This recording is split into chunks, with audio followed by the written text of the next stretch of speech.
ఓ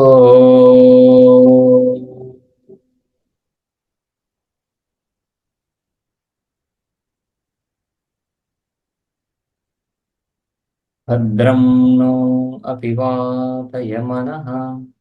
ఓం శాంతి శాంతి శాంతి. సండిలి విద్య రెండో మంత్రం చూస్తున్నాం మనం.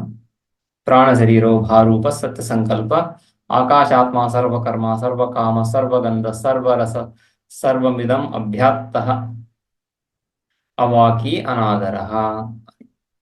అవాక్యనాదర అది మంత్రం. ఇందులో ఇవన్నీ కూడా విశేషణాలు, పరమాత్మకి విశేషణాలు. పరమాత్మ స్వరూపానికి ఏవేవైతే విశేషణాలుగా చెప్పుకుంటున్నామో అవన్నీ గుణాలు. గుణాల ద్వారా ఆ నిర్గుణ పరమాత్మని సగుణంగా చూస్తున్నాం. ఈ విధంగా ఆ నిర్గుణ పరమాత్మని సగుణంగా చూడడంలో ఉద్దేశం ఏంటి? ఉద్దేశము ఆ నిర్గుణ పరమాత్మని పొందడమే. నిర్గుణ పరమాత్మని పొందడము సగుణాల ద్వారా, లేదా నిర్గుణ పరమాత్మని పొందడం ఎలా పొందుతారు? తెలుసుకుని. నిర్గుణ పరమాత్మ నిర్గుణ స్వరూపాన్ని నిర్గుణ పరమాత్మ ప్రత్యేగాత్మ స్వరూపమే, ఆత్మస్వరూపమే. ఆత్మస్వరూపాన్ని తెలుసుకోవడమే కానీ కొత్తగా వేరుగా పొందేది లేదు.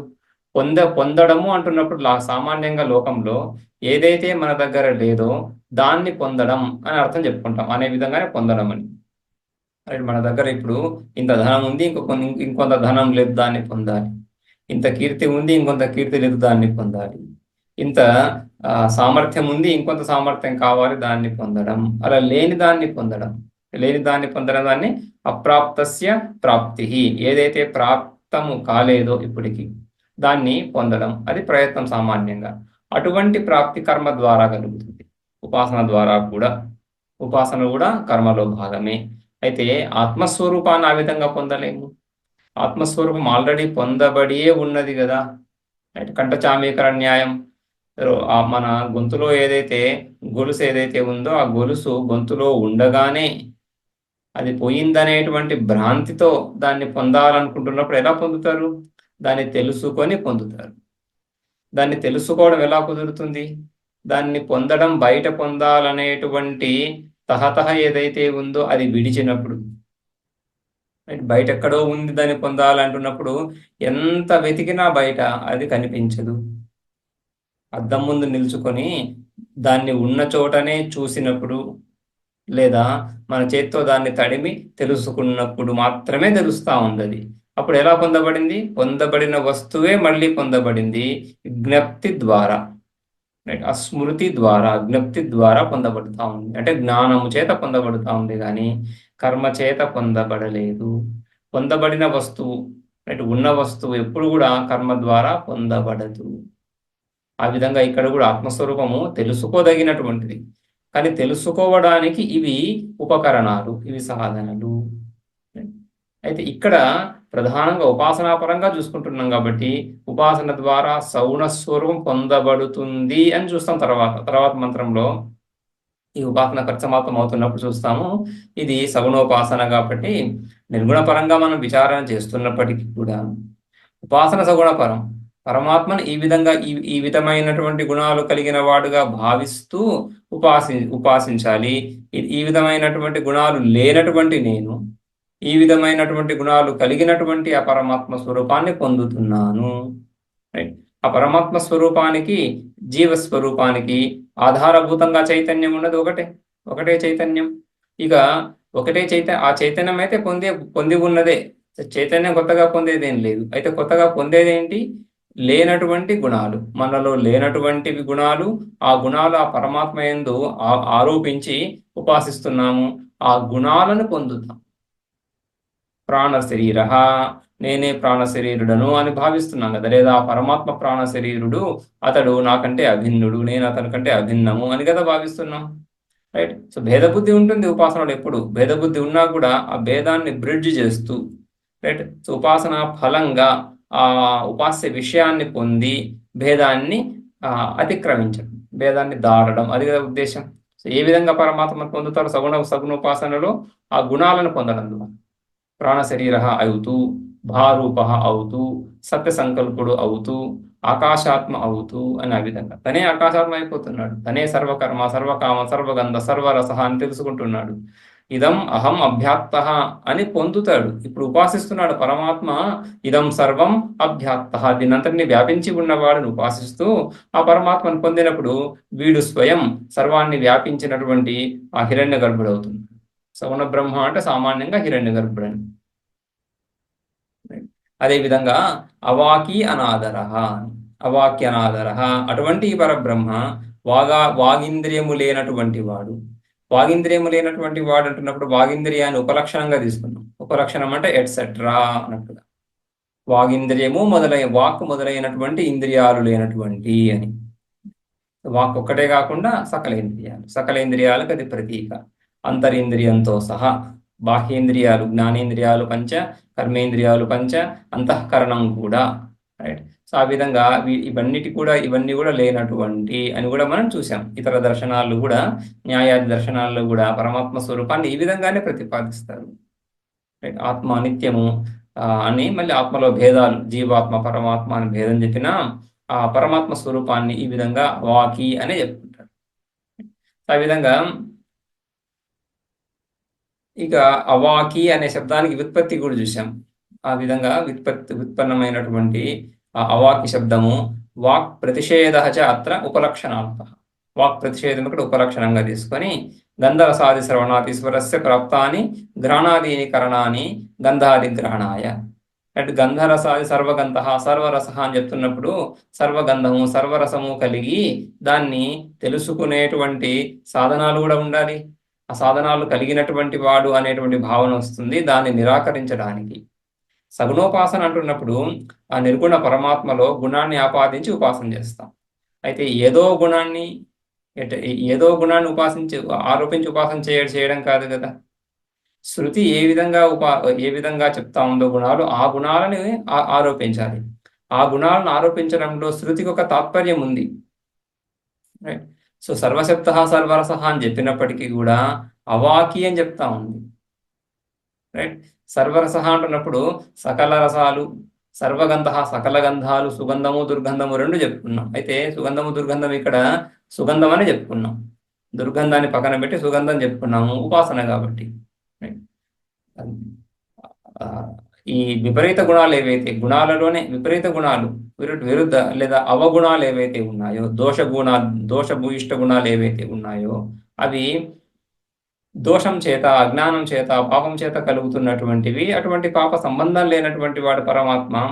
రైట్. కాబట్టి ఈ దుర్గంధ ఇత్యాది గుణాలను ఆపాదించాం అక్కడ, అది కూడా చూసాం. రైట్. ఆ విధంగా సర్వగంధ అని చెప్పిన తర్వాత చెప్పినప్పటికీ కూడా ఆ గంధము తర్వాత గంధాన్ని గ్రహించేటువంటి సాధనము అలా చెప్పడం లేదు. ఆ విధంగా పరిచ్ఛిన్నతను తీసుకురావటం లేదు. ఎందుకంటే అటువంటి పరిచ్ఛిన్నతత్వాన్ని ఉపాసిస్తున్నప్పుడు ఎటువంటి ప్రయోజనమూ ఉండదు. ఆల్రెడీ జీవుడు వాగాది ఇంద్రియాలు కలిగినటువంటి వాడు, వాగాది ఇంద్రియాల చేత శబ్దాది విషయాలను గ్రహించేటువంటి వాడు, తెలుసుకునేటువంటి వాడు. ఆ స్థితి ఆల్రెడీ ఉంది జీవుడికి. అక్కడి నుంచి మళ్ళీ అదే స్థితిని పొందడంలో ప్రయోజనం ఏముంది? పరిచ్ఛిన్నత నుంచి మళ్ళీ పరిచ్ఛిన్నతనే పొందడం, పరిచ్ఛిన్నం నుంచి అపరిచ్ఛిన్నాన్ని పొందాలి కదా. కృతం నుంచి అకృతాన్ని చేరుకోవాలి. కృతం కార్యం, పరిచ్ఛిన్నం. అకృతం కారణం అది అకృతం, ఉత్పన్నమైనటువంటిది కాదు, పారమార్థికమైనటువంటిది, నిత్య సిద్ధ బుద్ధ ముక్త స్వరూపమైనటువంటి ఆ తత్వాన్ని కదా. అందుకని మళ్ళీ ఇక్కడ త్రిపుటి ఈ విషయము, కరణము, తర్వాత గ్రహించేటువంటి విషయి, ఈ భేదాన్ని మళ్ళీ అందులో ఆపాదించడంలో ప్రయోజనం ఏముంది? అందుకని అవాకి. అయితే ఆ పరమాత్మలో ఉన్నటువంటి ఈ శబ్ద స్పర్శ రూప రసగంధ ఈ విషయాలు కానీ, తద్గుణం తద్జ్ఞానం కానీ అది నిత్యము. పరమాత్మ ప్రకాశక స్వరూపం, భారూప అని చెప్పుకున్నాం కదా. ప్రకాశక స్వరూపమైనటువంటి పరమాత్మ శబ్దస్పర్శ రూపరస గంధాలని ఈ కరణాలు, చక్షురాది ఇంద్రియాలు లేకుండానే ప్రకాశింపజేస్తాడు. ముండకంలో కూడా మనం చూస్తాము, నతత్ర సూర్యో భాతి నచంద్ర తారకం నేమా విద్యుతో భాతి కుతోయమగ్ని అని కదా. ఈ సూర్య చంద్ర నక్షత్ర అగ్ని ఇత్యాదులు ఏవైతే ప్రకాశకాలుగా లోకంలో తెలుస్తున్నాయో అవి అనేక విషయాలను, అంటే రూపాలను, ఇక్కడ రూపం ఉపలక్షణంగా అనేక విషయాలను ప్రకాశింపజేస్తున్నాయి. కానీ ఆ పరమాత్మ స్వరూపాన్ని ప్రకాశింపజేయజాలవు. పరమాత్మ స్వరూపాన్ని అవి తెలియజేస్తాయా? వెలుగు వెలుగు వెలిగించి చూడదగినటువంటిది కాదు పరమాత్మ స్వరూపం.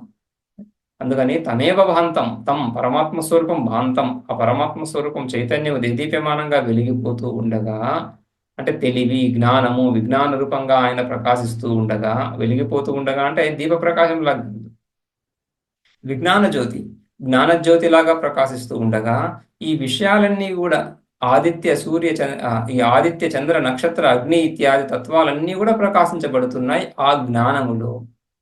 తెలుసుకునే నేను ఆదిత్యుని తెలుసుకుంటున్నాను, తెలుసుకునే నేను ఆదిత్యుని తెలుసుకోగా ఆ ఆదిత్యుడి సన్నిధిలో విశేష జ్ఞానాలు కూడా కలుగుతున్నాయి నాకు. ఘట జ్ఞానం, పట జ్ఞానం అనే విశేష జ్ఞానాలు ఆదిత్యుడి సహాయంతో కలగని గాక ఆ ఆదిత్యుని స్వయం నేను తెలుసుకుంటున్నాను. ఉన్నాడు ఆదిత్యుడు, ఉదయించాడు, అస్తమించాడని తెలుసుకుంటున్నాను. అటువంటి నేను ఆదిత్యుడికి సైతం ప్రకాశక స్వరూపం, ఆదిత్యుని సైతం ప్రకాశింపజేసేటువంటి వాడు. అది జ్ఞాన ప్రకాశం. అటువంటి పరమాత్మ, రైట్. సో జ్ఞానస్వరూపమైనటువంటి పరమాత్మ ఇతర కరణాలేవి లేకుండానే సకల విషయాలను, సకల సంపూర్ణ ప్రపంచాన్ని, ప్రమాత, ప్రమాణ, ప్రమేయాలన్నింటినీ కూడా ప్రకాశింపజేస్తున్నటువంటి వాడు కాబట్టి అవాకి. వాగాది ఇంద్రియాలు లేనటువంటి, వాగాది ఇంద్రియాలు లేనప్పటికీ కూడా అపాణిపాదో జవనో గృహీత, పాణిపాద ఈ కర్మేంద్రియాలు లేనప్పటికీ కూడా జవనః, జూ వేగే ధాతు, వేగంగా పయనిస్తాడు, అందరికంటే ముందు అగ్రగామి, అందరికంటే ముందు ఉంటున్నాడు. రైట్. ఎక్కడ ఎవరు ఏ ఏ విషయాన్ని చూస్తున్నా ఆ విషయాన్ని ప్రకాశింపజేస్తూ ఆ సర్వబుద్ధి, సకల బుద్ధి ప్రత్యయ సాక్షిగా అక్కడ ప్రతి జీవుడి కంటే కూడా ముందే ఉంటున్నాడు. అందుకని జవనః. పాణి, హస్తేంద్రియం లేకపోయినప్పటికీ కూడా ఈ సంపూర్ణ ప్రపంచాన్ని, ఎటువంటి ప్రపంచాన్ని, చతుర్దశ భువనాలు, ఈ చతుర్దశ భువనాలకి వాటి వాటి మర్యాద ఉంది. ఊర్ధ్వలోకాలు, అధోలోకాలు, వాటి మర్యాద వాటికి ఉంది. ఆ మర్యాద అన్నింటినీ కూడా అలా నిలబెడుతున్నాడు. ఆ మర్యాదలన్నింటినీ అదే విధంగా నిలబెడుతున్నాడు. అదే మనకు ఈ వామన చరిత్ర, బలిచక్రవర్తి చరిత్ర, వామన చరిత్రలో అదే విషయం చూస్తాం మనం. ఆ మర్యాద నిలబెడుతున్నాడు. ఏ లోకంలో ఎవరుంటున్నారు, ఏ లోకం ఎలా పాలించబడుతుందో, ఏ లోక మర్యాద ఎలా ఉందో ఆ లోక మర్యాదని అలాగే కొనసాగిస్తున్నాడు. అపాణిపాద జవనో గృహీతాం, పశ్యత్ చక్షు, పశ్యత్ చూస్తున్నాడు చక్షుడింద్రియం లేకుండానే. రైట్. శృణోత్యకరణ వింటున్నాడు, సకల శబ్దాలని ప్రకాశింపజేస్తున్నాడు. ఆ చైతన్యమే లేకుండా ఈ శబ్దాలు ఏవి ప్రకాశించబడవు. రైట్. ఆ శబ్దాలు ఆ చైతన్యంలో ప్రకాశించబడి ఆ విధంగా ఉత్పన్నమయ్యి ప్రకాశించబడి తర్వాత మన శ్రోత్రేంద్రియం ద్వారా విశేషంగా తెలుసుకోబడుతున్నాయి పరిచ్ఛిన్న రూపేణ ఇత్యాది మంత్రవర్ణ.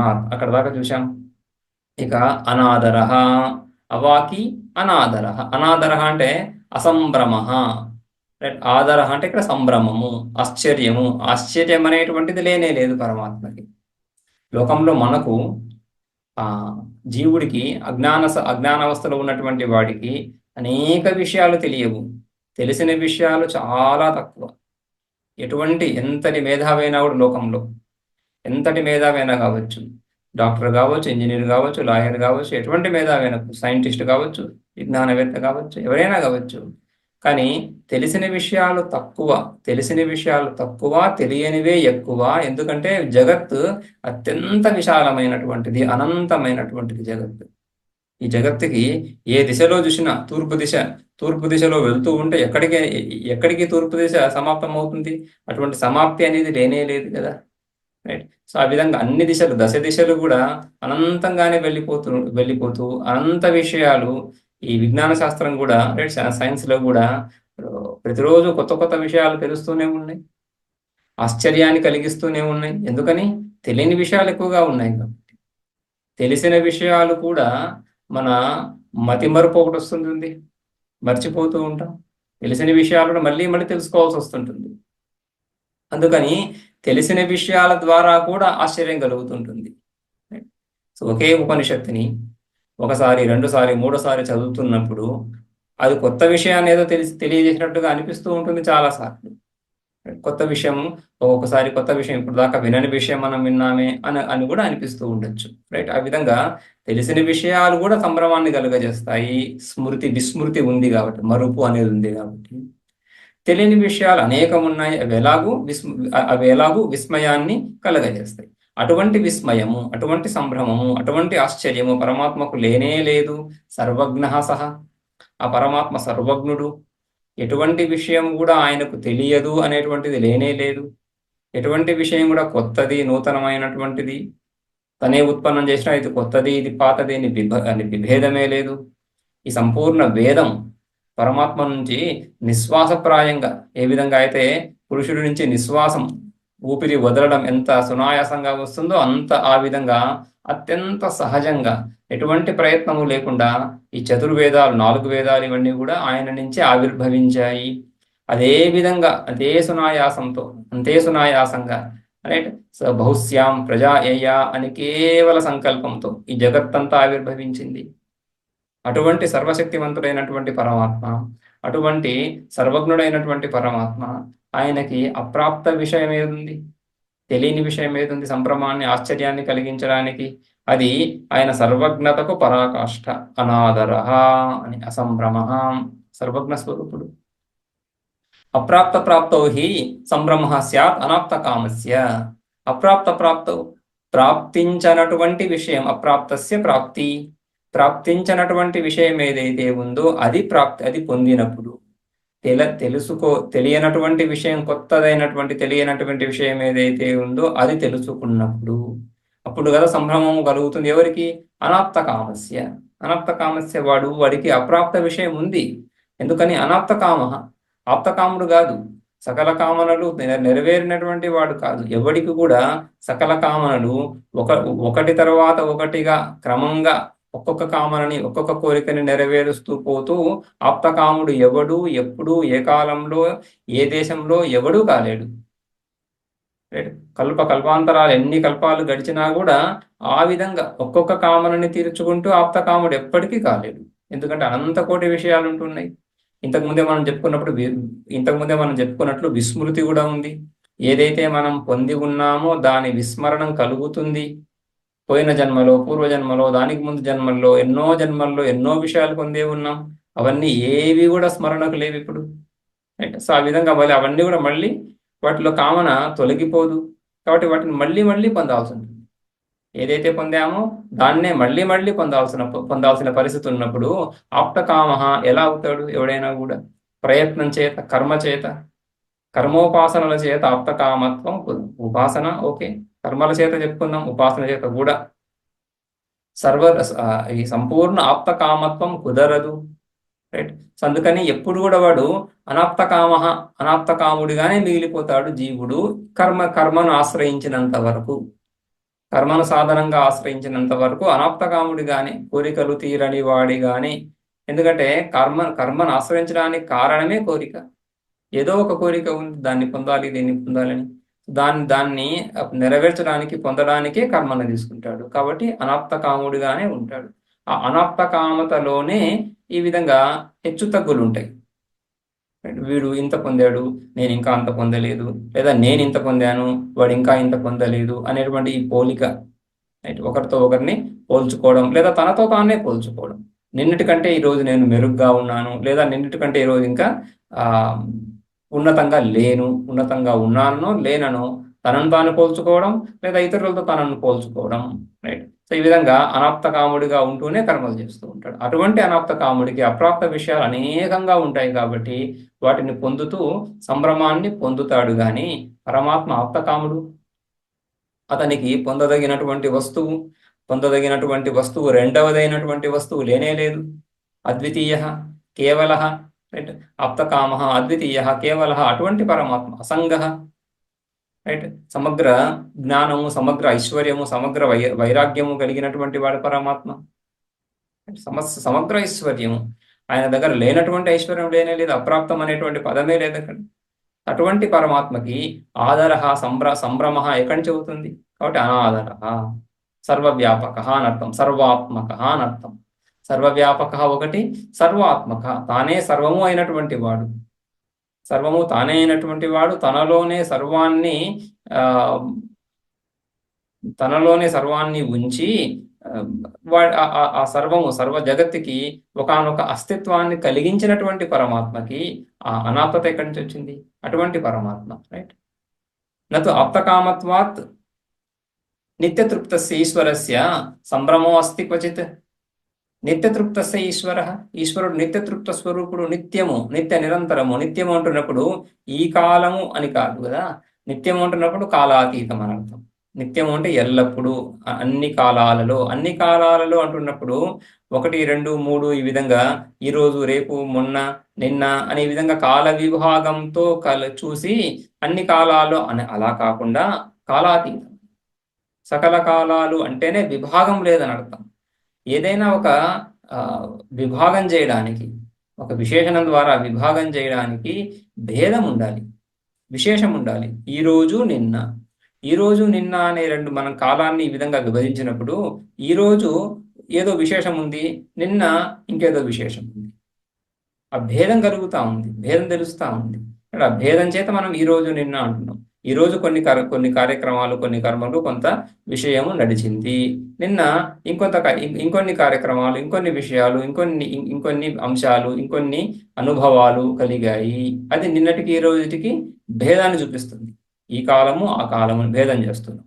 ఈరోజు ఎండ ఎక్కువ ఉంది, నిన్న తక్కువ ఉంది, లేదా నిన్న ఎక్కువ ఉంది, ఈరోజు తక్కువ ఉంది, నిన్న వర్షం పడింది, ఈరోజు పడలేదు. ఏదో భేదం ఉండాలి. ఏదో భేదం ఉన్నప్పుడే కాలాన్ని మనం ఆ విధంగా విభజించుకుంటాం. సో పరమాత్మ స్వరూపము అక్కడ ఆయనకి ఏం భేదం ఉంది? సో పూర్వకల్పంలోనూ ఆయన ప్రకాశక స్వరూపమే, సర్వాధారమే, అసంగమే. ఈ కల్పంలోనూ సర్వాధారమే, అసంగమే, ఎటువంటి భేదము లేనటువంటి. భేదమంతా జగత్తులోనే, ఆయనలో భేదమే లేదు. అటువంటి భేదరహిత పరమాత్మలో కాలమే లేదు. అటువంటి భేదరహిత పరమాత్మలో దేశం కూడా లేదు. దేశకాలానికంతా అతీతుడు, దేశకాలాన్ని నిలబెడుతున్నటువంటి, దేశకాలాన్ని ప్రకాశింపజేస్తున్నాడు కానీ తనలో దేశకాల విభాగాలు లేనటువంటి, అది నిత్యము. అటువంటి నిత్య స్వరూపము, ఆ నిత్యము ఎలా ఉన్నాడు? తృప్త ఆనంద స్వరూప. విజ్ఞానం ఆనందం బ్రహ్మ, సత్యం జ్ఞానం అనంతం బ్రహ్మ. అనంతము ఆనందము ఒకటే. అపరిచ్ఛిన్నమైనటువంటి, అద్వితీయమైనటువంటి, ఆనంద స్వరూపమైనటువంటి, ఆప్తకాముడైనటువంటి పరమాత్మయందు ఈ విధంగా సంభ్రమానికి అవకాశమే లేదు అని ఆ విధంగా ఉపాసించాలి. ఆ గుణం కూడా అవాకి, అనాదరహ, ఈ విధంగా సంభ్రమరాహిత్యమైన గుణం, ఈ గుణం కూడా ఉపాసకుడు ఉపాసన ద్వారా పొందుతాడు. స్వయంగా అనాదరహ, సంభ్రమరహితుడైపోతాడు, అంటే సర్వవ్యాపకమవుతున్నాడు. ఆ సంభ్రమరహిత పరమాత్మను ఏ విధంగా ఉపాసిస్తారు? నేను పొందాలి అని కదా, పొందుతున్నాను, నేనే అయి ఉన్నాను అని కదా. అందుకనే ఉపాసనకి ఈ విధంగా అహంగ్రహోపాసన, ఈ అహంగ్రహోపాసనలకి విచారానికి చాలా దగ్గర సంబంధం మనం అందుకనే చూడగలుగుతున్నాం. ఏషమాత్మాంతర్హృదయేణీయాన్ వ్రీహేర్వాయవాద్వా సర్షపాద్వా శ్యామాకాద్వా శ్యామాకతండులాద్వా ఏషమాత్మాంతర్హృదయే జాయాన్ పృథివ్యా జాయాన్ అంతరిక్షాత్ జాయాన్ దివో జాయానేభ్యో లోకేభ్యః. ఇక ఆత్మ యొక్క పరిమాణము, ఆత్మస్వరూపం. ఆత్మ అంటూనే జనరల్గా మనం ఛాతి మీద చేయబెట్టుకొని నేను అని చెప్తున్నప్పుడు ఈ ఛాతి అంటే హృదయములో ఉన్నటువంటి వాడను అని ఒక భావన.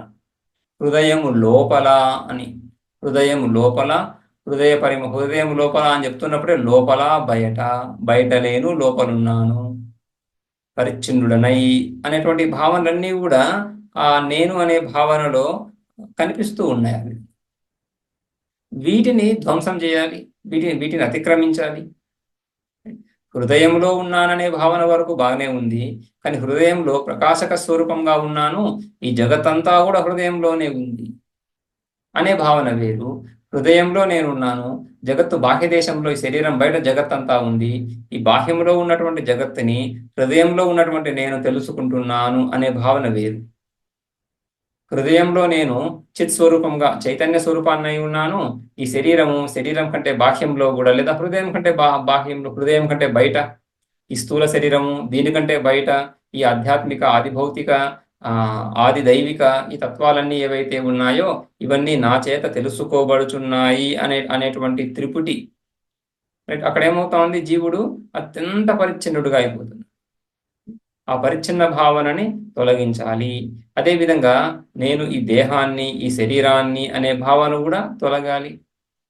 ఉపాసన ద్వారానే ఇవన్నీ కావాలి.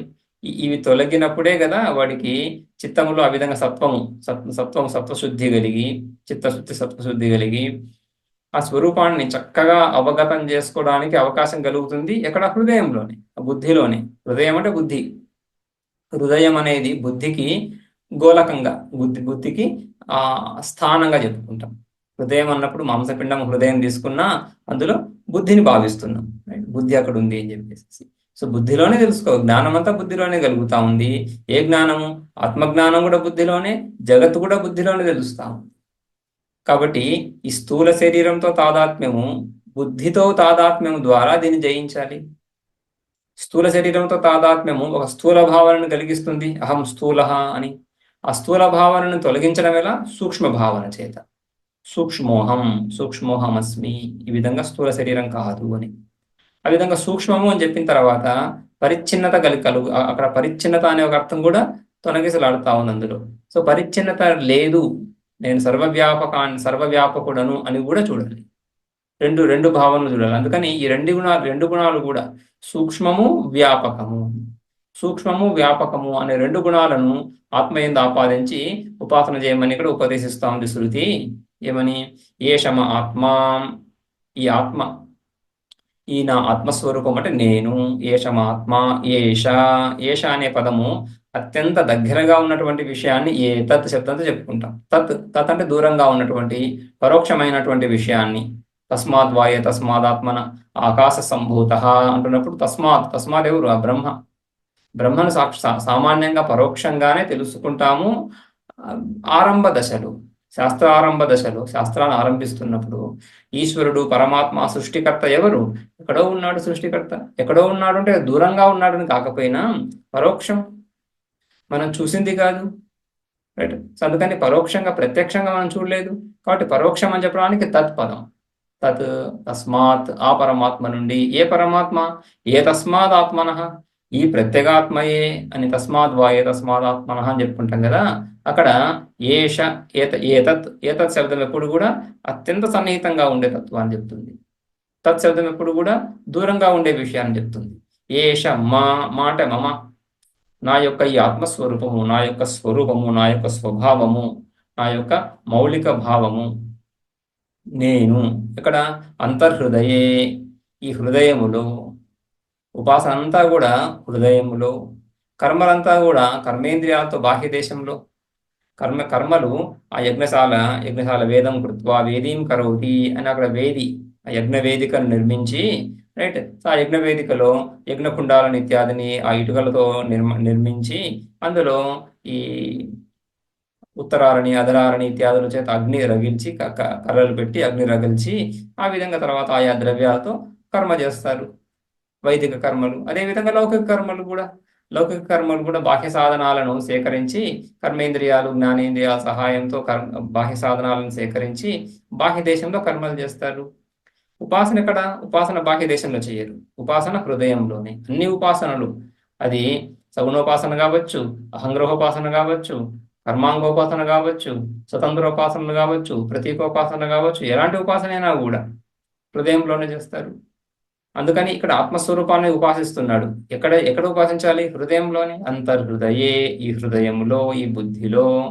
ఉపాసన అంతా కూడా చింతనాత్మకంగా ఉంటుంది. ఉపాసన లేదా ధ్యానము అనే పదం తీసుకుంటే ధ్యై చింతాయాం అని ధాతు. ధ్యై ధాతు, చింతాయాం, చింత అంటే విచారం చేయడం అనేసి. విచారించడమే ధ్యానం అనే విధంగా. ఏదో ఒక వస్తువుని తీసుకొని దాన్ని విచారిస్తాం. గుణాల ద్వారా, ఈ విధంగా గుణాల ద్వారా కూడా విచారిస్తాము, లేదా గుణరహితంగా కూడా విచారిస్తాం. నిర్గుణంగా విచారించినప్పుడు దాన్ని జ్ఞానంగా చెప్పుకుంటాం, జ్ఞాన మార్గంగా. గుణాలతో విచారించినప్పుడు ఉపాసనగా చెప్పుకుంటాం. ఈ విధంగా ఏషమాత్మ అంతర్హృదయ, ఈ హృదయంలో ఎలా ఉంది?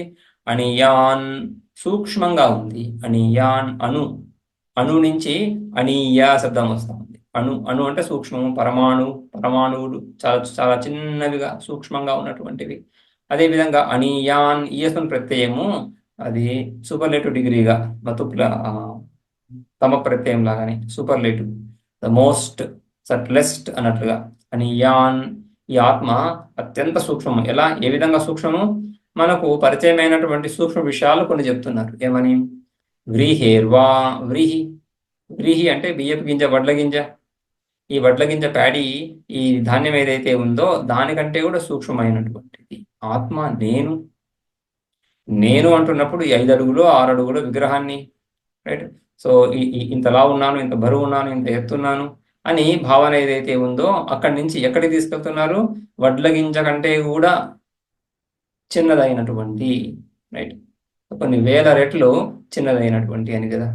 ఏషమాత్మ అంతర్హృదయ అణీయాన్ వ్రీహేర్వా, వ్రీహేర్వా అణీయాన్. ఈ వడ్ల గింజ కంటే కూడా సూక్ష్మమైనటువంటి స్వరూపుడను నేను, రైట్? ఆ సూక్ష్మత పరిమాణంలో పరిమాణం దృష్టాంతంగా వ్రీహి అని ఒక వడ్ల గింజను తీసుకొని పరిమాణాన్ని చూస్తున్నాం. కానీ అణియాన్ అంటున్నప్పుడు సూక్ష్మమని అర్థం తీసుకోవాలి. సూక్ష్మమనే అర్థం కంటే ముందు ఈ పరిచ్ఛిన్నత, సూక్ష్మమనే అర్థం కంటే ముందు చిన్నది అని కూడా వస్తా ఉంది ఇక్కడ. హృదయములో, హృదయం చిన్నదే కదా, ఆ హృదయంలో చిన్న స్వరూపంగా. అదేవిధంగా యవాద్వా, యవలు, ఈ బార్లీ అంటాం కదా, యవధాన్యాలు, యవధాన్యం కంటే కూడా ఇంకా చిన్నవాడని. శ్యామాకాద్వా, శ్యామాకం ఆవగింజలు. శ్యామాక తండులాద్వా, శ్యామాక తండులం, మిల్లెట్స్ ఏదో అంటాం కదా మనం. సరే, ఆ విధంగా వాటికంటే కూడా చిన్నదైనటువంటి స్వరూపాన్ని, రైట్? సో ఈ విధంగా అని వ్రీహిర్వా, యవాద్వా, సర్షప, సర్షపము అంటే ఆవగింజ, దర్శకం ఆపగింజ. శ్యామాకాద్వా, శ్యామాక ధాన్యాలు. శ్యామాక తండులాద్వా, శ్యామాక తండుల, సామాచావలు అంటాం కదా, సామలు. సామలు ఇక్కడ సామాచావలు అంటారు. సామలు, సామబియ్యం, సామలు చిన్నగా ఉంటాయి. శ్యామాకము, శ్యామాక తండులం, సామలు. ఇంకా శ్యామాకం అన్నప్పుడు అటువంటిది ఇంకొక మిల్లెట్స్ ఇవన్నీ ఉన్నాయి కదా, సామలు, కొర్రలు అటువంటివి. సో వాటికంటే కూడా చిన్నదైనటువంటి. ఎక్కడ? వ్రీహి నుంచి. వ్రీహి కంటే కూడా ఇంకా ఇవి చిన్నవి, ఎవరు చిన్నవి, ఎవరి కంటే సర్షపాలు చిన్నవి, అంతకంటే కూడా శ్యామాకము, శ్యామాక తండ్రుల ఇంకా చిన్నవి, వాటికంటే చిన్నదైనటువంటి. మనకు తెలిసినటువంటి, మనము దైనందిన జీవితంలో విరివిగా వాడేటువంటి ఈ వస్తువులు ఏవైతే ఉన్నాయో వాటితో పోల్చి వీటన్నిటికంటే సూక్ష్మమైనటువంటి స్వరూపాన్ని, ఇవన్నీ మనం తింటున్నప్పుడు ఈ స్థూలమైనటువంటి శరీరం ఏర్పడుతూ ఉంది. ఈ స్థూల శరీరం యొక్క వృద్ధి, ఇవన్నీ కూడా వ్రీహి, యవ, సర్షప, శ్యామాక తండ్రుల, వీటిని తినడం ద్వారా ఏర్పడేటువంటిది ఈ స్థూల శరీరం. స్థూలంగా అవి కూడా స్థూలంగానే ఉంటాయి, రైట్? శ్యామాక తండ్రులాదవి కూడా స్థూలంగానే కళ్ళు కనిపిస్తున్నాయి. స్థూలము అంటే సామాన్యంగా నిర్వచనం ఎలా ఉంటుంది? బాహ్యేంద్రియ గ్రాహ్యత్వం స్థూలత్వం. బాహ్యేంద్రియాలతో, మన కళ్ళు, కన్ను, ముక్కు, చెవులు, నోరు, కాళ్ళు, చేతులు, వీటితో వ్యవహరించదగినటువంటి వస్తువులు ఏవైతే ఉన్నాయో అవన్నీ స్థూలాలు. వీటికి అందనటువంటి వస్తువులు ఏవైతే ఉన్నాయో అవి సూక్ష్మాలు. ఆకాశాన్ని సూక్ష్మంగా చెప్పుకుంటాం, ఇంద్రియాలకు చిక్కదు. వాయువుని సూక్ష్మంగా చెప్పుకుంటాం, చేతికి దొరకదు, తగులుతుంటుంది కానీ చేతిని మనం పట్టుకునే వాయువుని. తేజస్సు, అగ్ని, తేజస్సు, జలాలు, పృథివీ కొంచెం స్థూలంగా, వాటిని మూర్తమని, స్థూలమని, వాయువ్య ఆకాశం రూపం లేనటువంటివి స్థూలమని. అందుకని స్థూలానికి నిర్వచనం ఈ విధంగా: క్రియారహితత్వం, రూపరహితత్వం, బాహ్యేంద్రియ గ్రాహ్యత్వం, రైట్? క్రియావత్వం, రూపవత్వం, బాహ్యేంద్రియ గ్రాహ్యత్వం, ఇవి స్థూలానికి నిర్వచనాలు. రూపం ఉండడము, క్రియలు ఉండడము, రైట్? ఇవన్నీ కూడా స్థూలానికి నిర్వచనాలు. సూక్ష్మం అన్నప్పుడు ఇవేవి లేనటువంటివి, రైట్? సో అందుకని ఇక్కడ ఆత్మ సూక్ష్మమని. అయితే ఆ సూక్ష్మం అనేటువంటి భావన బుద్ధిలో కలిగేకి ముందు చిన్నదైనటువంటి పరిచ్ఛిన్న పరమాణువులాగా అత్యంత అణువు అని ఆ విధంగా సూక్ష్మత్వాన్ని తీసుకొస్తున్నారు బుద్ధిలోకి. సూక్ష్మత్వాన్ని పరిమాణం ద్వారా తీసుకొస్తున్నారు. సూక్ష్మం అనే భావన పరిమాణాన్ని ఆశ్రయం చేసుకొని సూక్ష్మ అనే భావన తీసుకొచ్చిన తర్వాత ఈ పరిమాణం ఈ విధంగా పరిచ్ఛిన్నంగా అనే ఏదైతే భావన వచ్చిందో దీన్ని ధ్వంసం చేయడానికి రెండవ వాక్యం మళ్ళీ ఏషమాత్మ అంతర్హృదయే జాయాన్, వ్యాపించినటువంటి. ఇది ఎలా కుదురుతుంది?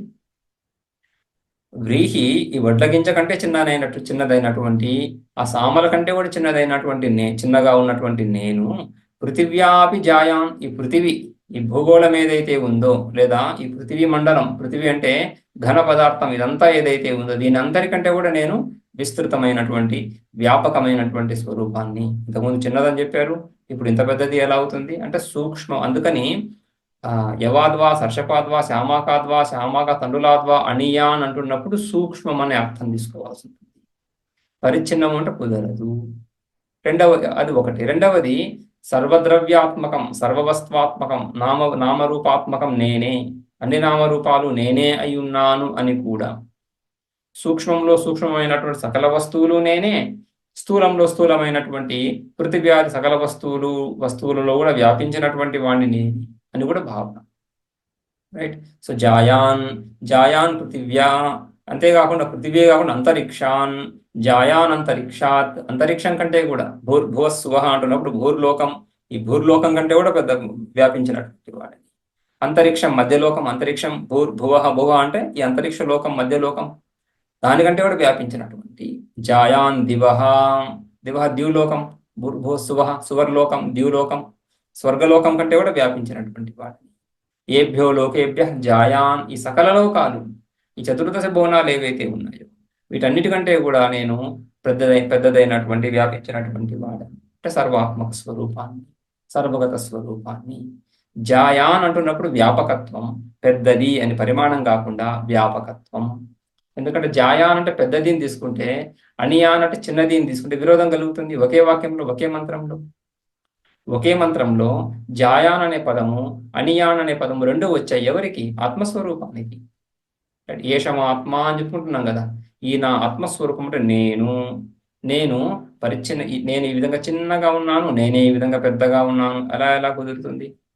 ఆ అర్థం కుదరదు. రైట్. అందుకని అనియాన్ అంటున్నప్పుడు సూక్ష్మమని, జాయాన్ అంటున్నప్పుడు వ్యాపకమని, ఆ విధంగా తీసుకున్నప్పుడు విరోధం ఏం లేదు. సూక్ష్మంగాను వ్యాపకంగాను ఉంటున్నాను, రెండు అనుకూలం. సూక్ష్మమైనటువంటిదే వ్యాపకమై ఉంటుంది, వ్యాపకమైనటువంటిది సూక్ష్మమే అయి ఉంటుంది. వాయువును సైతం వ్యాపించేటువంటి ఆకాశము వాయువు కన్నా సూక్ష్మం.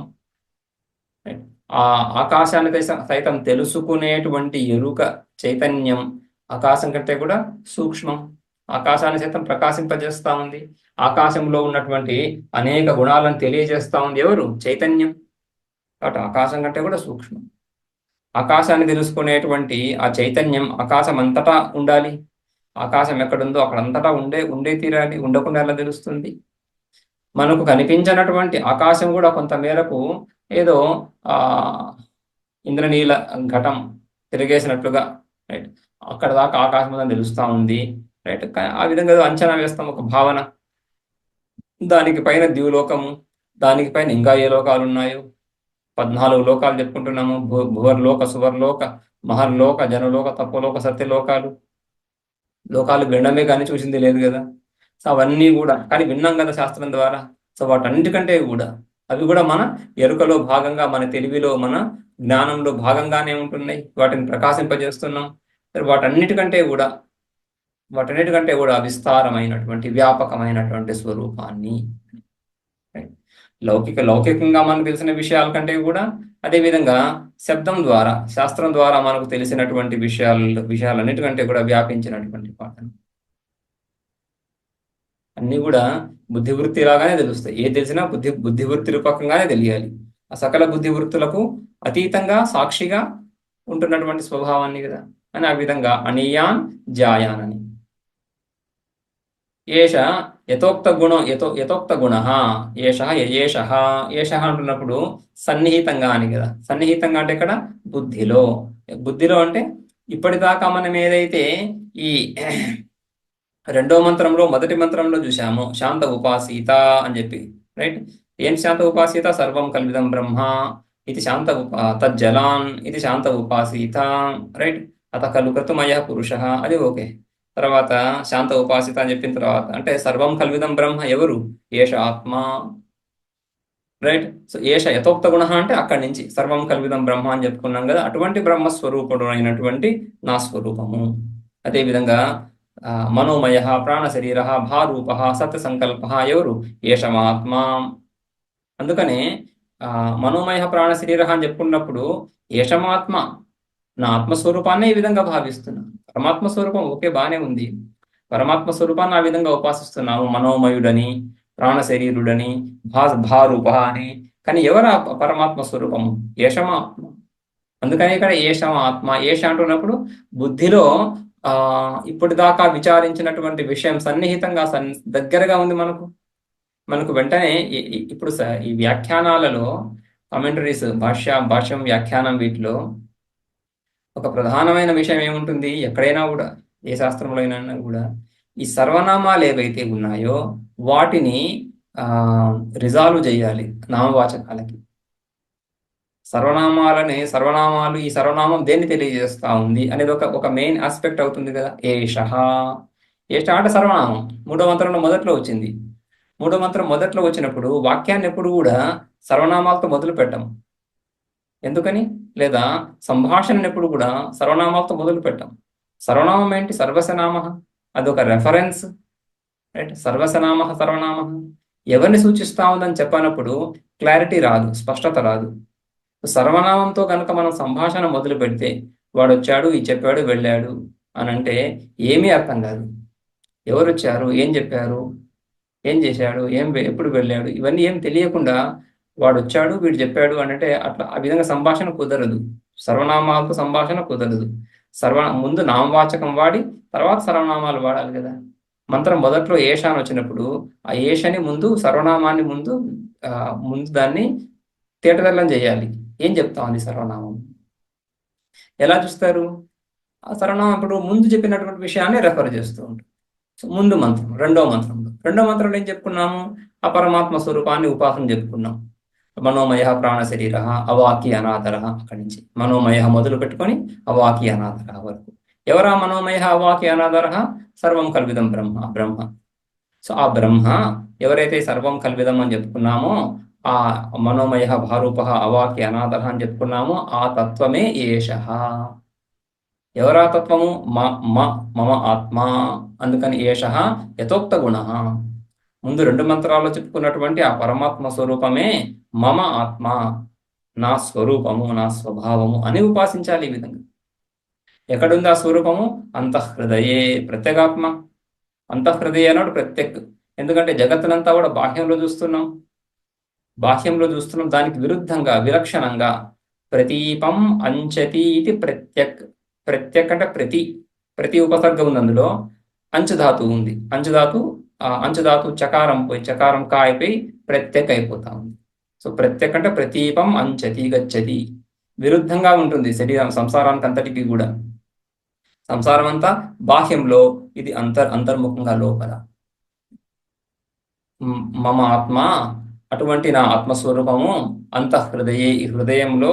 హృదయం అంటే హృదయ పుండరీకస్య అంతః మధ్యే, ఈ హృదయ పుండరీకంలో, పుండరీకాకృతిలో ఉన్నటువంటి, పుండరీకం అంటే పద్మము, పద్మాకారంలో ఉన్నటువంటి ఈ హృదయంలో మధ్య అంతః మధ్యే అణీయాన్ అది ఈయస్వన్ ప్రత్యయము, అది సఫిక్స్. ఏంటని? అనీయత, అనుతరహ, అత్యంతమైనటువంటి, అత్యంత సూక్ష్మము. ఆ అత్యంత అంటాం కదా, సూపర్లేటివ్ డిగ్రీ. అది అత్యంతమైనటువంటి, అత్యంత సూక్ష్మమైనటువంటి. ఎంత సూక్ష్మము? వ్రీహే వా యవాద్వా ఇత్యాద్యత్యంత సూక్ష్మత్వ ప్రదర్శనాత్వం. వ్రీహే వా యవాద్వా శ్యామాకాద్వా శ్యామాకతండ్రులాద్వా, ఇవన్నీ పంచమీలు వస్తున్నాయి. వ్రీహేహే పంచమి, వ్రీహి కంటే కూడా, వలనన్ కంటే పట్టి, వలనన్ కంటేని పట్టి పంచమీ విభక్తి కదా. సో వ్రీహి ఈ వడ్ల గింజ కంటే కూడా, యవల కంటే కూడా సూక్ష్మము. అన్నిటికీ అనియాన్ జోడించుకోవాలి. వ్రీహేర్ అనియాన్, యవాత్ అనియాన్, స్పర్శపాద్ అనియాన్ అని, వాటన్నిటికంటే కూడా సూక్ష్మము అని అవన్నీ చూపించడము అత్యంత సూక్ష్మము అని చెప్పడానికి.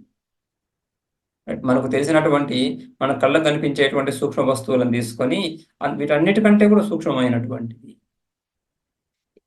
రైట్? సో ఆ విధంగా ఇది అత్యంత సూక్ష్మత్వ ప్రదర్శనార్థం.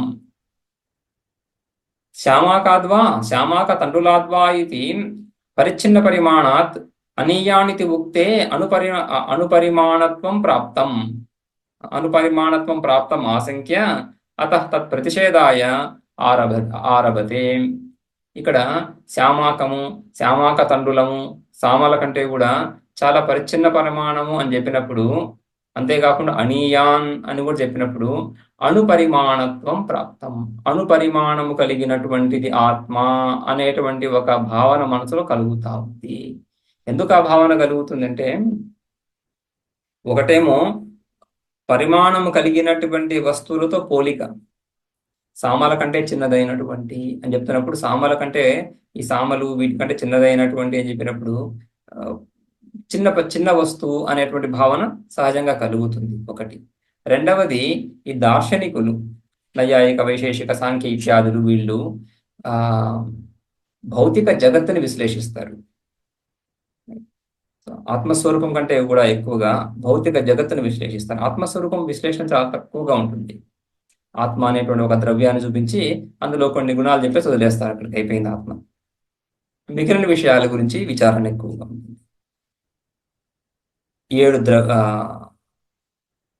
7 పదార్థాల్లో మొదటిది ద్రవ్యం కదా, 9 ద్రవ్యాలని 24 గుణాలు చెప్పారు.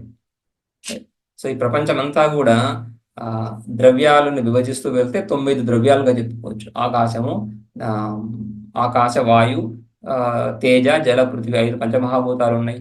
వాటితో పాటు ఇంకొక 4, కాలము, ఆత్మ, దిక్కు, మనస్సు అని. ఆ తర్వాత 24 గుణాలు చెప్పారు. 24 గుణాల్లో ఒక గుణము పరిమాణము. ద్రవ్యం అంటే ప్రతి ద్రవ్యానికి ఎంతో పరిమాణం ఉండాలి కదా. ఆత్మ ఒక ద్రవ్యమే కూర్చొని ఉంది, ఆత్మ ద్రవ్యం కాబట్టి ఆత్మ కూడా పరిమాణం ఉండాలి. అది వాళ్ళ సిద్ధాంతం, అక్కడి నుంచి వస్తుంది పరిమాణం అనేది. రైట్. మనం కూడా సామాన్యంగా లోకంలో విచారం చేస్తున్నప్పుడు, ఏదైనా విచారం అంటే పెద్ద శాస్త్ర విచారం చేయకపోయినా ఏ చింతన, ఎటువంటి విచారం చేసినా కూడా, ఏ వస్తువు గురించి మాట్లాడినా కూడా ద్రవ్యము అన్నప్పుడు వెంటనే దాని యొక్క పరిమాణం, దాని యొక్క ఆకృతి, పరిమాణం అనేది బుద్ధిలోకి వచ్చే తీరుతుంది. అందుకని వాళ్ళు ఏం చెప్పారు, ప్రతి ద్రవ్యానికి పరిమాణం ఉండాలి. పరిమాణం అనేది ప్రతి వస్తువుకి ఉంటుంది. ఆ పరిమాణము 3 రకాలుగా చెప్పుకున్నారు వాళ్ళు. 4 రకాలని చెప్పచ్చు, 3గా తీసుకుందాం. 3 రకాలుగా చెప్పారు. ఏంటిది అది? అణు పరిమాణం, అన్నిటికంటే చిన్నదైనటువంటి. విభాగము అంటే మనం ఒక వస్తువుని విరగొట్టచ్చు, కుండ దాన్ని పగలగొట్టచ్చు. రైట్. వస్త్రము దాన్ని చింపచ్చు. సో ఆ విధంగా ఒక వస్తువుని అలా విరగొడుతూ వెళ్తే చివరికి ఒకనొక పదార్థం, ఒకనొక ద్రవ్యం, ఒకనొక పదార్థం కదా ఆగిపోవాలి. అది అంతకంటే ఇంకా దాన్ని చిన్నగా చేయలేవు, అంతకంటే దాన్ని విడదీయలేవు. అంటే అవయవాలన్నీ విడిపోయాయి, నిరవయవమైనటువంటి ఒక పదార్థం, ఒక ద్రవ్యం మిగిలిపోయి అక్కడ ఆగిపోవాలి విభాగం అనేటువంటి.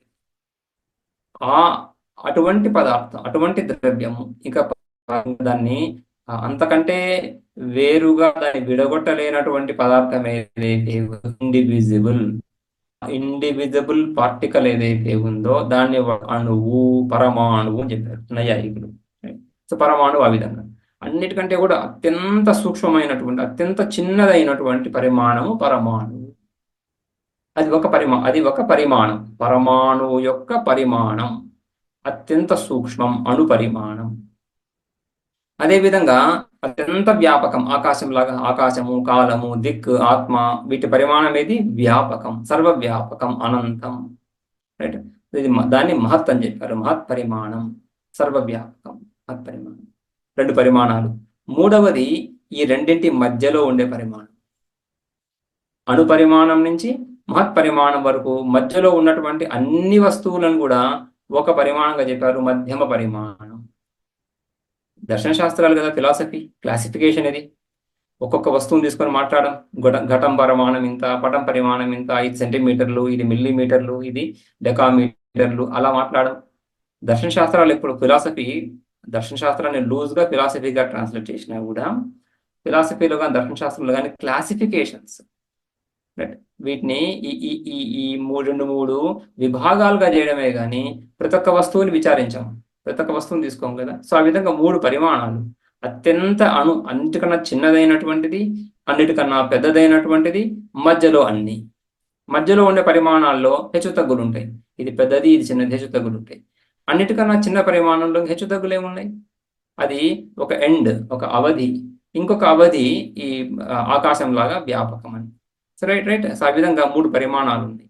అణు పరిమాణము, మహత్ పరిమాణము, మధ్యమ పరిమాణం. మనకు కూడా ఈ విధంగా విభాగం విన్న వెంటనే మనకు కూడా హత్తుకుంటుంది హృదయానికి. సరే, బాగానే ఉంది ఇది. సో అన్ని ద్రవ్యం అంటే పరిమాణం ఉండాలి. పరిమాణం అంటే ఈ విధంగా ఈ 3 ఏదో ఒకటి ఉండాలి. ఈ ఈ మూడిట్లో కూడా మధ్యలో ఉన్న మధ్యమ పరిమాణంలోనే అన్ని విచారాలు, అన్ని వ్యవహారాలు అని ఎక్కడ జరుగుతాయి అని ఈ విధంగా విభాగం ఏదైతే ఉందో బాగానే ఉందనిపిస్తుంది. ఇప్పుడు మనం ఇక్కడికి ఆత్మ అన్నప్పుడు ఏషం ఆత్మ అంతర్హృదయే అణియాన్ వ్రీహేర్వా యవాద్వా అన్నప్పుడు ఆ అణుపరిమాణం వస్తుంది మన బుద్ధిలోకి. సో ఏ విధంగా తన నైయాయికులు, వైశేషికులు, అందరూ సాంఖ్యులు, బౌద్ధులు వీళ్ళందరూ కూడా అణుపరిమాణాన్ని వాడిన వాళ్ళని అణుపరిమాణం చెప్తారు. సో ఆ విధంగా ఆత్మ కూడా అణుపరిమాణమా అనే ప్రశ్న బయలుదేరుతుంది. వేదాంతంలో మాధ్వ సిద్ధాంతం, మధ్వాచార్య సిద్ధాంతంలో కూడా ఆత్మని అణుపరిమాణంగా తీసుకుంటారు. ఏ విధంగా అణుపరిమాణం? నైయాయికులు చెప్పినటువంటి అణుపరిమాణం. ఆత్మ అత్యంత పరిచ్ఛిన్నంగా, అత్యంత సూక్ష్మంగా, చాలా చిన్నగా అలా ఉంటుంది ఆత్మ. కానీ పరమాత్మ వ్యాపకంగా ఉంటుంది. కానీ జీవాత్మకి పరమాత్మకి అత్యంత భేదాన్ని చెప్తారు మధ్వ సిద్ధాంతంలో. ఆ విధంగా అణుపరిమాణం అని చెప్తుంటారు. ఇక్కడ కూడా అణీయాన్ అనే పదం వచ్చింది. అణు శబ్దానికి ఈయసున్ ప్రత్యయం వచ్చి అణీయాన్ అని వస్తా ఉంది. అణుతరం అనే భాషను చెప్పారు. అణుతరహ అత్యంత సూక్ష్మము, అత్యంత చిన్నది అనే అర్థం కలుగుతుంది. ఆ అర్థం, ఆ భావన కలగద్దు అనే ఉద్దేశంతో దాన్ని నిషేధించడానికి శృతి స్వయంగా జాయాన్ అని చెప్తాం. విస్తృతమైనటువంటి, విస్తృతము అణువు రెండు ఒకే దాంట్లో కుదరవు కదా. అందుకని అప్పుడు మనం ఖచ్చితంగా కూడా అణుశబ్దానికి చిన్నది అనే అర్థాన్ని విడిచి సూక్ష్మమైన అర్థాన్ని తీసుకోవాల్సి వస్తుంది. ఎందుకంటే చిన్నది అనే అర్థం కుదరదు, విరోధం కలుగుతా ఉంది. జాయాన్ అనుస్తా ఉంది కాబట్టి సూక్ష్మమైన అర్థం తీసుకోవాల్సి వస్తుంది. అణీయాన్ జాయాన్, అనోరణీయాన్ మహతో మహీయాన్ అని కూడా మనం చూస్తాం కదా. ఆ విధంగా అనోరణీయాన్ మహతో మహీయాన్, అదే ఇక్కడ కూడా అణీయాన్ జాయాన్. సో అణియానికి ఉక్తే అణుపరిమాణత్వం ప్రాప్తం. అణుపరిమాణము కలిగినదా ఆత్మ అనేటువంటి ఆశంక కలుగుతా ఉంది. తత్ప్రతిషేధాయ అటువంటి శంకను దూరం చేయడానికి, పటాపంచలు చేయడానికి శృతి సాక్షాత్గా చెప్తా ఉంది అదే మంత్రంలోనే ఏషం ఆత్మ అంతర్హృదయే జాయాన్ పృథివ్యా ఇత్యాదులు. ఏష మా అంటే మే మమ ఆత్మ, నా ఈ ఆత్మ అంతఃహృదయే ఈ హృదయంలోనే, అక్కడ హృదయంలోనే, అనియాన్ అని చెప్పినప్పుడు హృదయంలోనే, జాయాన్ అన్నప్పుడు కూడా హృదయంలోనే. అది కూడా ఒక విచిత్రమైన విషయం కదా. హృదయే అని చెప్పి హృదయంలో ఉంది అన్నప్పుడు హృదయం అనేటువంటి ఒక అవధి కలిగినటువంటి తత్వం. హృదయం అంటే అది హృదయ పుండరీక మాంసపిండం అని చెప్పుకుంటున్నాం. దానికి పరిమితులు ఉన్నాయి. చిన్నది ఎంత ఉంటుంది అది హృదయం. ఆ హృదయంలో మళ్ళీ జాయాన్, ఎటువంటి జాయాన్? పృథివ్యాహ జాయాన్, పృథివీ కంటే విస్తీర్ణమైనటువంటిది ఆ హృదయంలో ఎలా ఉంటుంది? హృదయం అనేటువంటి పరిచ్ఛిన్నమైనటువంటి ఆ స్థలంలో సంపూర్ణంగా పరిచ్ఛిన్నంగా ఉంది. దాని ఎత్తు, పొడవు, వెడల్పు, లోతు అన్ని పరిచ్ఛిన్నంగా ఉంటున్నాయి. అటువంటి పరిచ్ఛిన్నమైనటువంటి స్థలంలో పృథివ్యాపి జాయాన్, ఈ పృథివ్యాపి, పృథివీ కంటే కూడా విస్తీర్ణమైనటువంటి ఎలా కుదురుతుంది? అందుకని ఇది చైతన్య స్వరూపము, వ్యాపకము, బుద్ధిలో తెలుసుకోబడేటువంటిదే కానీ సూక్ష్మం కాబట్టి బయట ఎక్కడో తెలుసుకోలేము. ఒక శ్యామాక తండులం అంటే సామలు, ఒక్క సామ గింజ తీసుకొని మనం అలా విసిరేసామనుకోండి రోడ్డు మీదకి అలా విసిరేస్తే దాన్ని వెళ్ళి మళ్ళీ వెతికి పట్టుకోగలమా? రైట్, ఎవడో విసిరేశాడు, మనం వెళ్ళి వెతకాలి. దాన్ని ఎలా వెతుకుతాం? దాన్ని ఆ విధంగా సూక్ష్మమైనటువంటిది, అటువంటి చిన్నదైనటువంటిది, సూక్ష్మమైనటువంటిది, కేవలము జ్ఞానస్వరూపమైనటువంటిది, శృతి సహాయంతో తప్ప తెలుసుకోలేనటువంటిది అని సూక్ష్మత్వాన్ని తెలియజేయడానికే ఆ పరిమాణం. ఆ సూక్ష్మత్వాన్ని తెలియజేయడానికే పరిమాణం, కానీ చిన్నది అని చెప్పడం కాదు. అదేవిధంగా ఈ హృదయంలోనే, అదే హృదయంలో అదే చైతన్య స్వరూపంగా ఉంటున్నటువంటి ఆ చైతన్య స్వరూపంగా ఉంటూ హృదయానికి కట్టుబడక, హృదయంలో తెలుస్తుంది, హృదయంలోనే తెలుసుకోవాలి, బుద్ధిలోనే తెలుసుకోవాలి, బుద్ధిలో తెలుసుకోవాలి కానీ బుద్ధికి పరిమితమైనది కాదు, బుద్ధికి విషయమైనది కూడా కాదు. బుద్ధిలో జ్ఞానం, ఆ జ్ఞానానికి విషయమైనది కూడా కాదు. జ్ఞానాన్ని ఆ బుద్ధిలో ఉండే వృత్యాత్మక జ్ఞానాన్ని, ఆ విశేష జ్ఞానాన్ని కూడా ప్రకాశింపజేస్తూ సర్వత్ర ఉన్నటువంటి సర్వవ్యాపకమైనటువంటి అని. అందుకని అక్కడ అనీయాన్ జాయాన్ రెండు కూడా. యశమాత్మ అంతర్హృదయ జాయాన్ పృథివ్యాహ ఇత్యాదిన.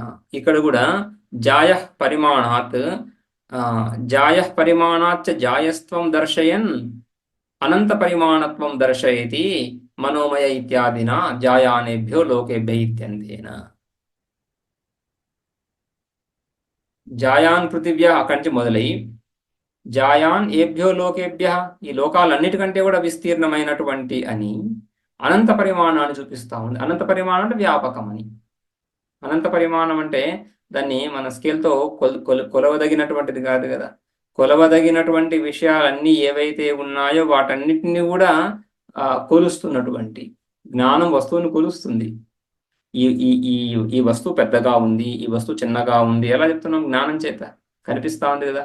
ఈ పోల్, ఈ స్తంభం పొడవుగా ఉంది, ఈ స్తంభం పొట్టిగా ఉంది, ఎలా చెప్తున్నాం? జ్ఞానం తెలుస్తా ఉంది, కళ్ళ తెలుస్తా ఉంది. సో ఆ జ్ఞానంతో దాన్ని వస్తువుని కొలుస్తున్నాం.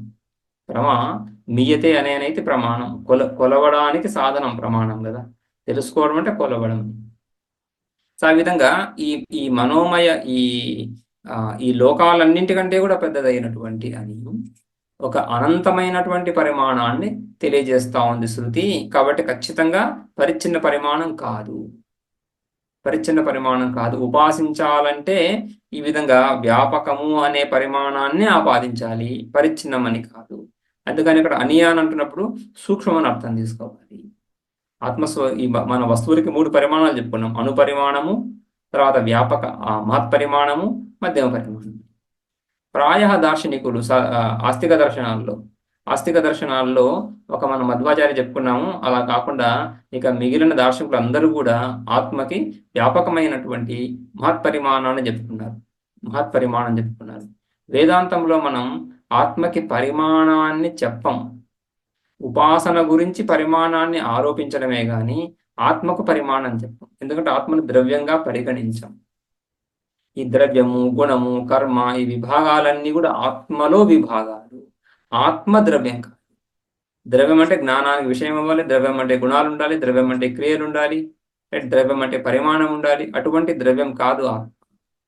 అందుకని ఈ మహత్పరిమాణం కూడా ఆరోపిత గుణమే. అందులో ఉపాసన కోసం ఆరోపించాలి. ఆ విధంగా జాయాన్ ఏభ్యో లోకేభ్య, ఈ లోకాలన్నిటికంటే కూడా విస్తారమైనటువంటిది అని అనంత పరిమాణత్వం దర్శయతి. మనోమయ, అక్కడి నుంచి మనోమయ భారూప అని చూస్తే ఎలా ఉన్నాయి? మనోమయ భారూప, ప్రకాశమే స్వరూపంగా కలిగినటువంటి అటువంటి విశేషణాలతో వ్యాఖ్యానించబడినటువంటి ఆత్మ ఈ విధంగా అనంత పరిమాణం కలిగినటువంటిది అని చెప్పడమే ఉద్దేశం ఇక్కడ. యథోక్త గుణలక్షణ ఈశ్వరో ధ్యేయ నతు తద్గుణ విశిష్ట ఏవ. ఇక్కడ ఈ 4 మంత్రానికి అవతరణిక. ఈ 4 మంత్రంలో సర్వకర్మ, సర్వకామ, సర్వగంధ అని మళ్ళీ ముందు చెప్పిన గుణాలనే మళ్ళీ ఆవృత్తి చేస్తున్నారు, మళ్ళీ రిపీట్ అవుతున్నాయి. రైట్. సో పునరుక్తి అవుతా ఉంది. పునరుక్తిని సామాన్యంగా దోషంగా చెప్పుకుంటారు. శాస్త్రంలో పునరుక్తి దోషం అవుతుంది. మంత్రానం జామితా నాస్తి అని భాష్యకారులు చెప్తారు. మంత్రాలకు ఆలస్యం లేదు కాబట్టి మళ్ళీ చెప్పిన విషయాన్ని మళ్ళీ నేను చెప్పేశాను కదా, వెళ్ళి అక్కడ వెళ్ళి చూసుకో అనకుండా మళ్ళీ చెప్తాయి అని ఆయన వ్యాఖ్యానిస్తారు కొన్ని చోట్ల. కానీ సామాన్యంగా పునరుక్తి దోషంగా పరిగణిస్తారు. అందుకని ఎక్కడెక్కడైతే పునరుక్తి వస్తుందో అక్కడ ఆ పునరుక్తికి ఇంకొక అర్థాన్ని చెప్తారు. ఏదో అర్థం ఉంది అనేసి, ఇంకేదో అర్థం ఉంది. వ్యాకరణంలో కూడా వ్యాకరణ సూత్రాలు చెప్పుకుంటున్నప్పుడు వైయాకరణులు లాఘవ ప్రియులు అంటే ఏ విషయాన్నైనా కూడా క్లుప్తంగా, చాలా తక్కువ పదాలతో, చాలా తక్కువ అక్షరాలతో, చాలా తక్కువ వర్ణాలతో చెప్పడానికి ప్రయత్నం చేస్తారు. రైట్. సూత్ర లక్షణం కూడా అలానే ఉంది కదా. సూత్ర లక్షణం అల్పాక్షరం, అసందిగ్ధం. అల్పాక్షరం, తక్కువ అక్షరాలతో. అయితే తక్కువ అక్షరాలతో చెప్పగలిగే అవకాశం ఉండి ఎక్కువ అక్షరాలు ఉపయోగించినప్పుడు, ఎక్కువ పదాలను ఉపయోగించినప్పుడు అధికస్య అధికం ఫలం, ఇంకేదో అర్థం ఉండాలి అని వ్యాఖ్యానిస్తారు. అదేవిధంగా ఇక్కడ కూడా సర్వకర్మ సర్వగంధ అని వాళ్ళు చెప్పేశారు కదా, మళ్ళీ సర్వకర్మ సర్వగంధ ఎందుకు అంటే ఏదో ఇంకో అర్థం ఉండాలి అక్కడ. ఏదో కొత్త అర్థం ఉండాలి. అందుకనే శృతి మళ్ళీ సర్వకామ సర్వగంధ అని చెప్తా ఉంది. రైట్, అది చెప్తున్నారు భాష్యకారులు ఇక్కడ. ఇక్కడ దాకా మనం ఏదైతే ఉపాసన చెప్పుకున్నామో, సగుణ ఉపాసన చెప్పుకుంటున్నామో, ఈ గుణాలు చెప్పుకున్నామో, ఆ గుణాలతో సూచితమైనటువంటి పరమాత్మ, ఉపలక్షిత పరమాత్మ. ఉపలక్షణం అంటే ఆ గుణాలు కలిగినటువంటి వాడు కాకుండా గుణాల చేత సూచించబడేటువంటి, ఆ గుణాల చేత సర్వకామ సర్వగంధ లేదా మనోమయ ప్రాణశరీర భారూప అనే గుణాలతో కూడినటువంటి సగుణ స్వరూపం కాకుండా ఈ గుణాలతో సూచించబడేటువంటి నిర్గుణ స్వరూపమే ఉపాస్యం ఇక్కడ అనేటువంటి భావన కలిగే అవకాశం ఉంది. అలా కాదు, ఇక్కడ సగుణమే ఉపాస్యము అని చెప్పే ఉద్దేశంతో శృతి మళ్ళీ సర్వకర్మ సర్వకామ సర్వగంధ అనే పదాలని మళ్ళీ పునరుక్తి చేస్తా ఉంది. రైట్, అది చెప్తున్నారు భాష్యంలో. యథోక్త గుణ లక్షణ, యథోక్త గుణైర్ లక్షణ, లక్షణము అంటే లక్షితము, సూచించబడుతున్నటువంటి. ఇప్పుడు మనము ఈ ప్రమాత సాక్షి అని ఈ రెండు పదాలు వాడుతూ ఉంటాం. ప్రమాత సాక్షి. ప్రమాతకి సాక్షికి చాలా దగ్గర సంబంధం ఉంటుంది. రెండు వేర్వేరు తత్వాలు, దగ్గర సంబంధం ఉంటుంది. ఏంటి ఆ దగ్గర సంబంధం? రెండూ చైతన్య స్వరూపాలే. అయితే రెండిట్లోనూ అంతఃకరణం ఉంది, రెండూ చైతన్య స్వరూపాలే, రెండిటికి అంతఃకరణ సంబంధం ఉంది. కానీ ఏ విధంగా సంబంధం? ప్రమాత అంటున్నప్పుడు అంతఃకరణంతో మమైక్యాన్ని పొందినటువంటి, తాదాత్మ్యాన్ని పొందినటువంటి అంతఃకరణము, ఆ చైతన్యము, ఈ రెండు కలబోసినటువంటి, ఈ రెండిటికి భేదాన్ని గుర్తించని దశ. అంతఃకరణం వేరు చైతన్యం వేరు అని కాకుండా, చైతన్యం అంతఃకరణం యొక్క ధర్మము, అంతఃకరణం యొక్క ధర్మాలు చైతన్యంలోను, చైతన్యం యొక్క ధర్మాలు అంతఃకరణంలోను, అంతఃకరణాన్ని చైతన్యంగాను, చైతన్యాన్ని అంతఃకరణంగాను భావించేటువంటి దశ. అక్కడ జ్ఞాత, తెలుసుకునేవాడు ఎవడైతే, భోక్తకర్త, ఈ జ్ఞాత ప్రమాత తెలుసుకునేవాడు ఎవడైతే ఉన్నాడో వాణ్ణి ప్రమాత అంటున్నాడు. అజ్ఞాన దశలో, సంసార దశలో జీవుడు. ప్రమాత అంటే జీవుడు, అంతఃకరణ విశిష్ట, అంతఃకరణంతో కూడినటువంటి. అదే విషయంలో శాస్త్రము సాక్షి అనే పదాన్ని వాడి సాక్షితత్వాన్ని పరిచయం చేస్తూ ఆ జీవుడి యొక్క స్వరూపాన్ని తెలియజేయడానికి ప్రయత్నిస్తున్నప్పుడు ఇంకొక సాక్షి అనే తత్వాన్ని తీసుకొస్తుంది. ఆ సాక్షి ఎవరు? సాక్షి కూడా చైతన్య స్వరూపమే. అయితే అంతఃకరణం ఉండనే ఉంది, విచారం చేస్తున్నాం కదా, శాస్త్రం ఉపదేశం చేస్తాను ఎవరికి? జీవుడికి. అంతఃకరణం ఉండనే ఉంది. సో అంతఃకరణ ఉపలక్షిత చైతన్యం, అంతఃకరణం చేత సూచించబడేటువంటి చైతన్యం. అంటే అంతఃకరణం ఉంది కానీ అంతఃకరణ ధర్మాలు సాక్షిలో లేవు, సాక్షి ధర్మాలు అంతఃకరణంలో లేవు. సాక్షి వేరు, అంతఃకరణం వేరు. ఆ సాక్షి స్వరూపాన్ని అంతఃకరణం ద్వారా చూపిస్తున్నాం. మనము నది బయట ఒడ్డులో ఉండి నదిలో ఉన్నటువంటి చేపలను చూస్తున్నాము, నదిలో ఉన్నటువంటి చిన్న చిన్న పడవలను చూస్తున్నాము, రైట్, నదిలో ఉన్నటువంటి తరంగాలను చూస్తున్నాము, వాటికంటే దూరంగా ఉంటూ. ఆ తరంగాలకి ఈ ఒడ్డుకి సాక్షాత్ సంబంధం లేదు, కానీ ఇక్కడ నిల్చుకొనే అవి చూస్తున్నాం, తటస్థం. రైట్, ఆ విధంగా అంతఃకరణం దృష్ట్యా అంతఃకరణం ఉంది, అంతఃకరణ బుద్ధివృత్తులు ఉన్నాయి. ఈ అంతఃకరణాన్ని, అంతఃకరణ బుద్ధివృత్తులను ప్రకాశింపజేసేటువంటి చైతన్యం. సో అంతఃకరణం ఏమైపోయింది? సాక్షికి విషయమైంది, సాక్షిలో భాగం కాలే. ప్రమాత అన్నప్పుడు ఆ అంతఃకరణము ఆ ప్రమాతలో భాగమై కూర్చుంది. అంతఃకరణం ప్రమాతలో భాగమైనప్పుడు అంతఃకరణ విశిష్ట అని చెప్పుకుంటాం. అంతఃకరణము భాగం కానప్పుడు అంతఃకరణ ఉపలక్షిత అని చెప్పుకుంటాం. ఆ విధంగా ఇక్కడ ఈశ్వరుడు యథోక్త గుణ లక్షణ ఉపలక్షిత, యథోక్త గుణ ఉపలక్షిత ఈశ్వరో ధ్యేయ నతు తద్గుణ విశిష్ట. ఈ గుణాలతో కూడినటువంటి ఈశ్వరుని సగుణుణ్ణి కాకుండా ఈ గుణాల ద్వారా సూచించబడేటువంటి నిర్గుణ పరమాత్మనే ధ్యానించాలి అని కొందరు భావించవచ్చు. అలా కాదు అని చెప్పడానికి తర్వాత మంత్రం ఇదే రేపు చూద్దాం. ఓం